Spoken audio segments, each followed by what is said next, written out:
Hey everyone, Dave here from OSG TTV. Hope everyone's having a great day.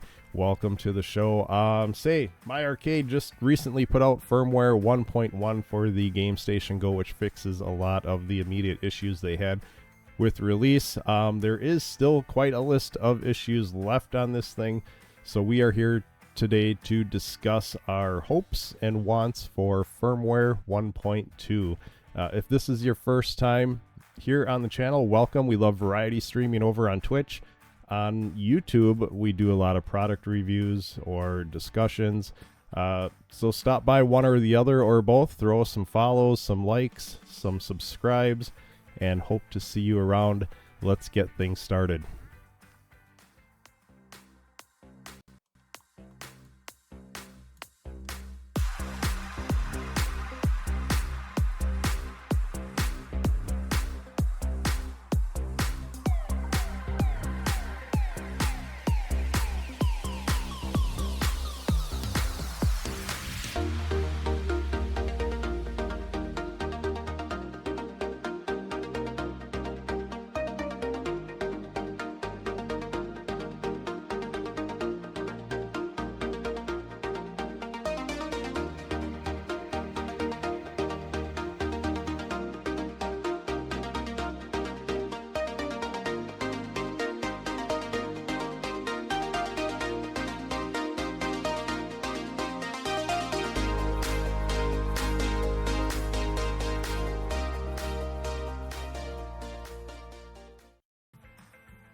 All right, welcome back. As we mentioned, firmware 1.1 got released, and we're not going to cover the features of firmware 1.1, but it does fix a lot of the obvious issues with the Gamestation Go.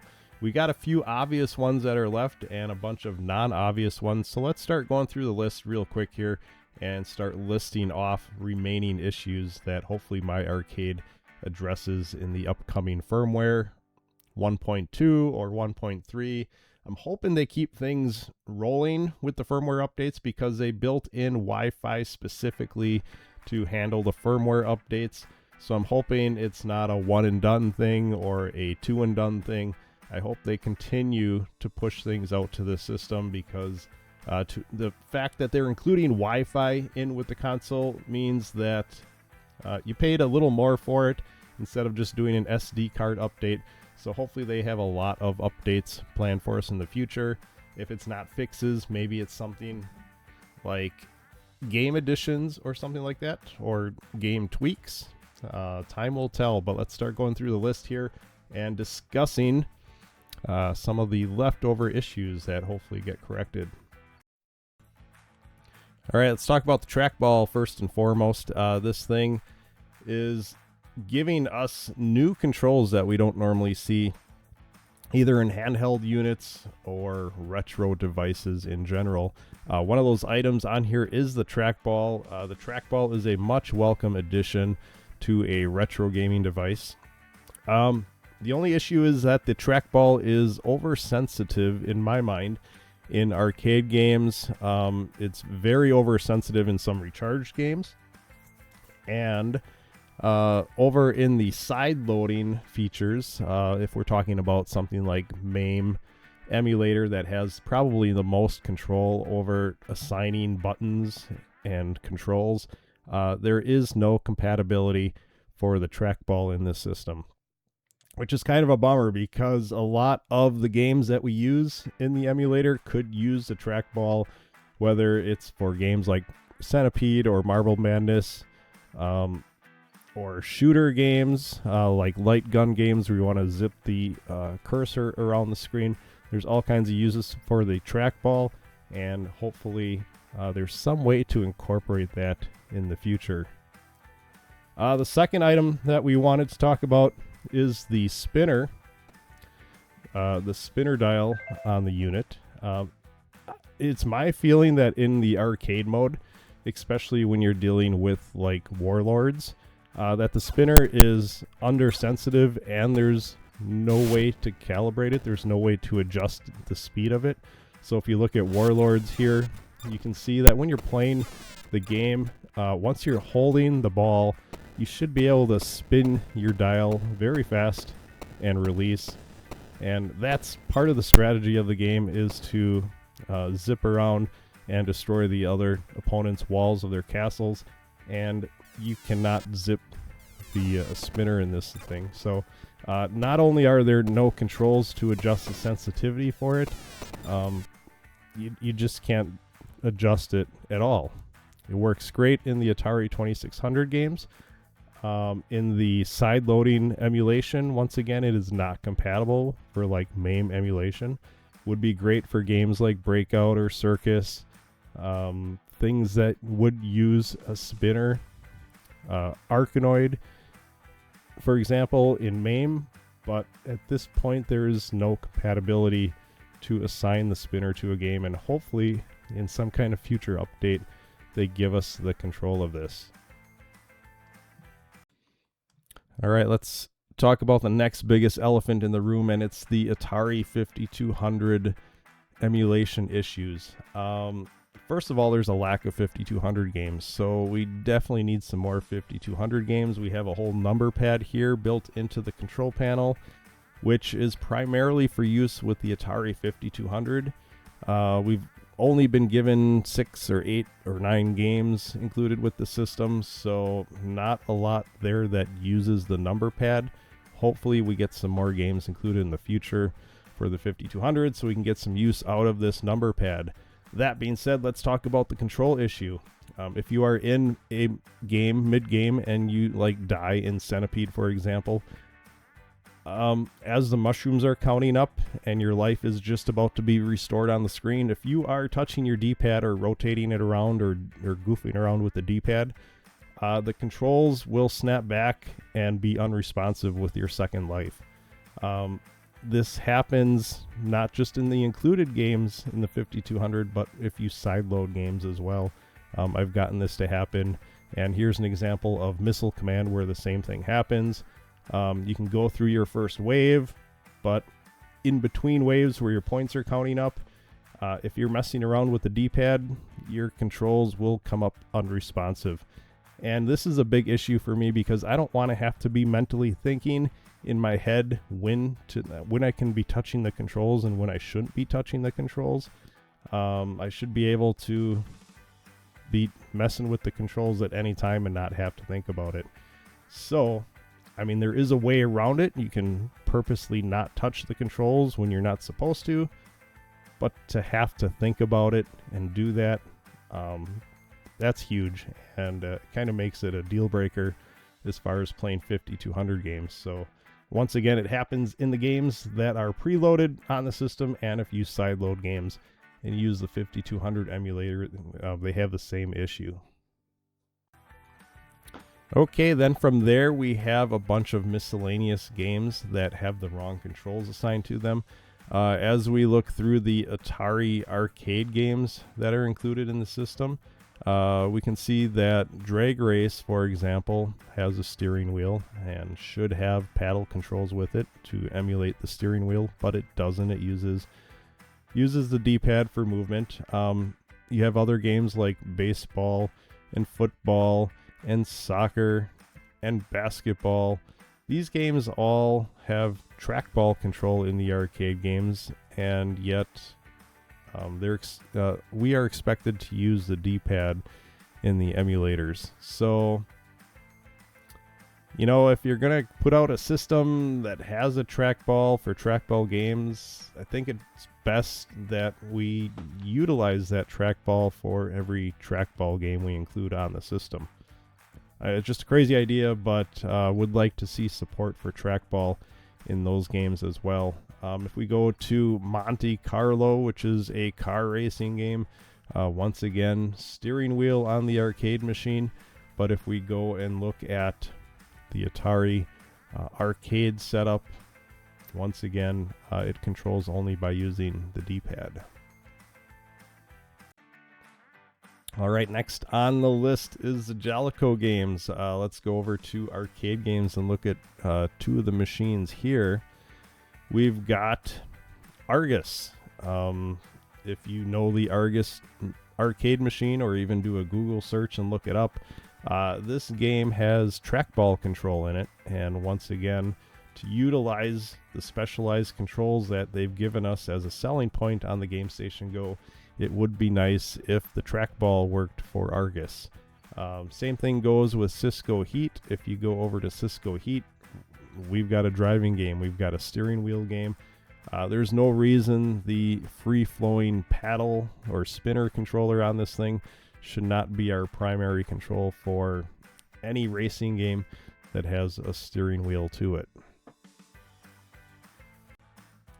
All right, now we move over to the Pico set of games here, and if we look up under arcade, we got World Rally.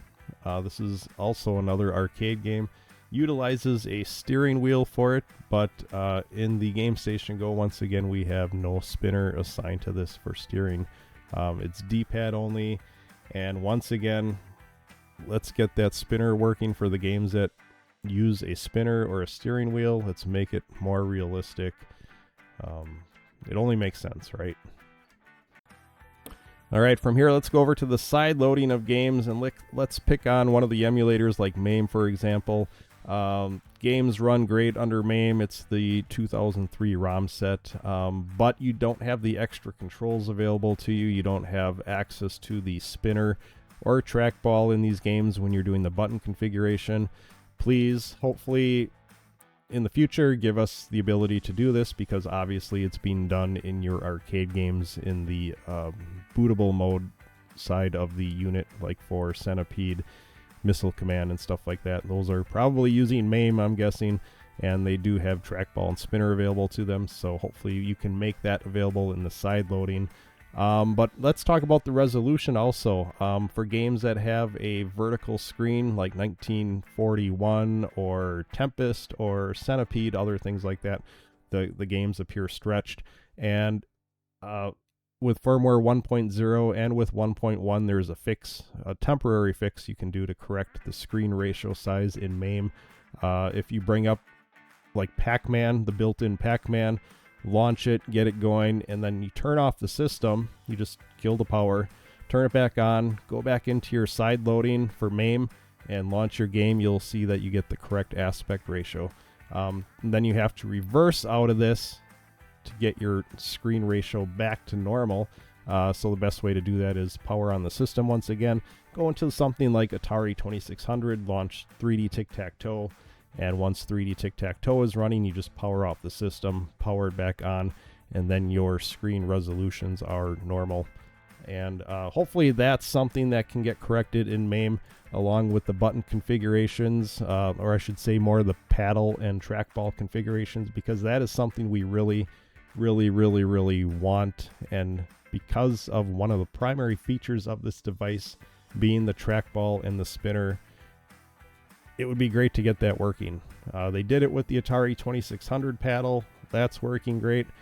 Let's get the trackball and spinner working in MAME. There's no reason that should not be working on this device. All right, and while we are on the topic of side loading, let's talk about the button configurations as well.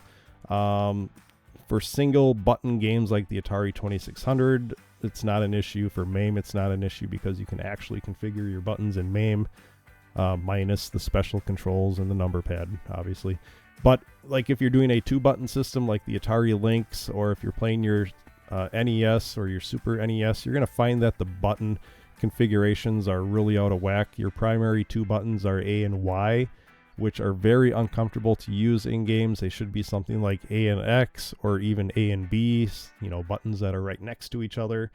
So you can't tell me this stuff is not configurable somewhere, because it's used in the emulators that boot up the games that come with the device. So where you have 2-button games being played, whether it's the Jalico games or Pico games, something like that, the buttons are in the right places. The A and B are the ones that control the 2-button games for like 8-bit, 16-bit, stuff like that. So let's get the ability to either have those buttons corrected in the emulations for the side loading, or give us the ability to do button configurations, which could be more difficult. So I guess what I'm asking is that MyArcade go into the side loading feature and edit whatever config files are needed to change the button layout for those. It seems like such a simple task, but it's not there. It's not done. And it's kind of a pain to play some of those games with the A and Y button configured the way they are.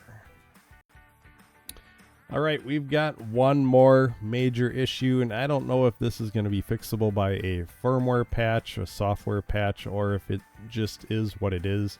But the HDMI out capabilities of this GameStation Go are very subpar.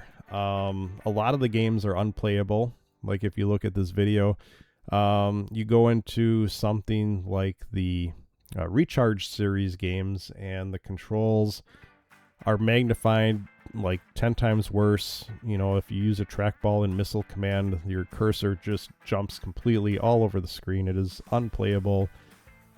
Maybe that's a Missile Command issue. Maybe it's something with the hardware and trackball configuration that can be tweaked. Because if you go over to Centipede, it's actually not horrible. You can, and one way that I measure this is I put my thumb, I move the pointer all the way to the left side of the screen. I put my thumb on the leftmost side of the trackball, and I rotate, you know, to the other side of the trackball, or the other end of the earth, whatever you want to call it.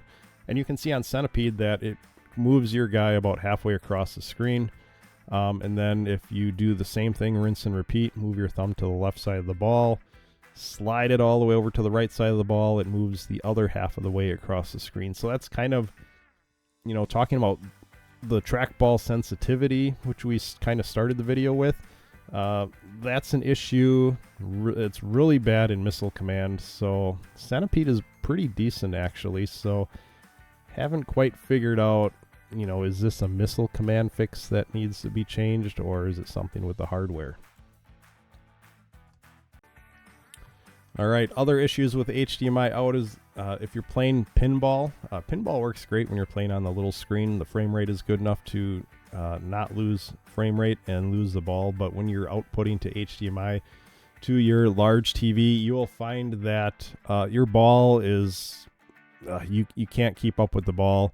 The frame rate doesn't keep up with the game. It's a horrible gameplay experience. One thought that goes through my mind is, did MyArcade try to push this out at 1080 resolution? Or if they did, can they downgrade it to like a 720p connection? Because a lot of emulators and a lot of emulation boxes kind of really output to 720 for your HD TVs. Maybe that would increase the frame rate good enough to be able to play these things. But the way they are out of the box, HDMI to your TV, you cannot play pinball at all. I don't care who you are, and what your tolerance level is. Balls of Steel is not playable. Pretty much like Missile Command Recharged. They are not playable on HDMI out. So hopefully we get some kind of resolution for that in the future. And the last thing I want to hit on, and this falls under the category of HDMI out once again, I do use this thing on my large TV on the side of the room here. I do use this hooked up to my computer to stream off of, and this hardware in specific, you know, should be new enough to emulate without any hiccups or frame rate drops or anything like that, especially these older emulators. But I'm finding on the GameStation Go that even playing Atari 2600 games, I'm loading up things like Pitfall or Pitfall 2, and I'm playing them side-loaded. And I do notice, like, as Pitfall Harry is moving across the screen, you know, it's smooth for like a second, and then he like jerks across, he starts jagging, like there's some frame rate issues, and then starts running smooth again, and then he starts, you know, a second or two later, he has a little bit of hiccup to him. So I'm kind of surprised that the older emulators are still having output issues. It plays fine on the small screen, kind of like the pinball, but when you blow it up to the large screen, you can see some frame rate issues in these older emulators, and that, in my mind, shouldn't be in today's hardware. Now, once again, to my theory with the pinball, if this system is being outputted to 1080, maybe it can be downscaled to 720 and it'll just magically have enough hardware to play these games very smooth with no hiccups to them. I don't know how these things are made, but that is something. It's a minor nitpick, but if you've been doing this kind of stuff every day for the last 20 years and you're streaming it and you have devices that hook up to HDMI and you're able to compare and contrast against them, there is definitely some kind of frame rate issue going on, even with the most basic emulators like the Atari 2600, and hopefully that gets looked at and dealt with as well. Besides that, I think that's the complete list of what we have going on here. Our kind of hope list, our dream list, our wish list for firmware 1.2, or even if they do a few things in firmware 1.2 and do some more in 1.3. But do you guys have any other issues that you've come across on this system so far, post firmware 1.1? If so, let us know. If you're on YouTube, throw some comments in the chat. If you're on Twitch, maybe whisper some thoughts to me so I can include those in a future video. But so far, MyArcade seems responsive. The unit came out in October/November, depending where you ordered it from, and within a week or two later, they already had a firmware patch out to update a lot of the issues. But there's a lot of issues yet to tackle, so fingers crossed. Hopefully we get a lot more firmware updates from MyArcade for this thing to make it worth the money that we paid for it, because it's kind of a pricey device for what it is out of the box. So that being said, we'll catch you on the next video. I'm out of here. Have a great day.